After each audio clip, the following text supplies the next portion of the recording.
Certainly a P-51 is a complex piece of equipment, if you will, complicated piece of mechanics, and it is a challenge for a mechanic.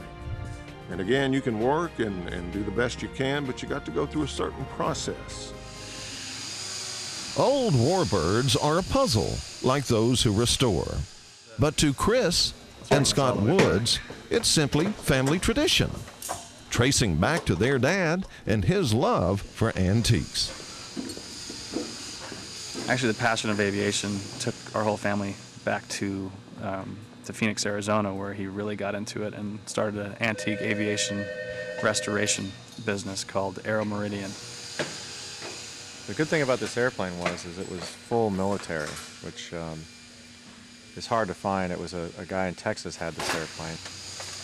This first time it's been apart, and this is where it's ended up. We've got it back to original condition from ground up. I mean, all the stuff you see here it looks junk, but we're going to stick it in a box because there are people that do restorations for museums, and they want everything original. And they'll actually take these old fittings and all these old parts and clean them up and put them back into a display airplane. This P-51 has been grounded for years, but nearly refurbished from nose to tail. It anticipates the testing by one of the best, Mustang enthusiast Art Vance, with thousands of hours as both pilot and mechanic, a man with his own P-51. Well, the process started the minute I walked in here, and I've got my flashlight and started looking the airplane over. I've already checked the flight controls to make sure they're all hooked up. And we've worked on the airplane before, so I'm familiar with it. Its silhouetted fuselage sparkles in the light, a symbol like the sun and the blue high above.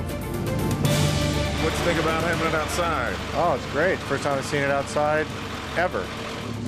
But the secret to its beauty is power and strength. The maximum allowable speed is 505 miles an hour. The Rolls Merlin motor that spins the bladed prop. Well, we're going to drag the ground power unit out for a little more electricity. We're going to use that to run a built-in free oiler, and it's going to supply oil pressure to the whole engine. We're going to do that for about 10 minutes, and then we're going to crank it up and run it. We're going to run it for about 3 or 4 minutes, and then check the level of the coolant, the liquid-cooled engine, and it'll bleed a little water out of it, and then we'll serve as a coolant, and then we'll run it for quite a while. Steve, what's going on at this point? We're getting ready, just checking all the positions of the coolant doors and boost pump pressure, and getting ready to start up.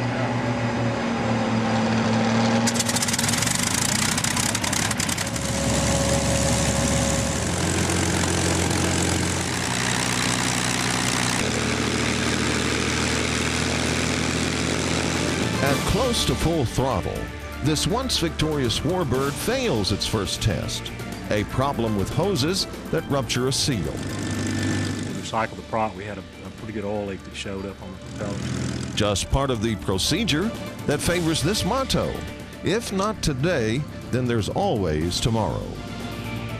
Oh yeah, looking forward to it. I'm glad to see it in the air. Sure. As probably we should have expected, with a couple of problems, nothing major.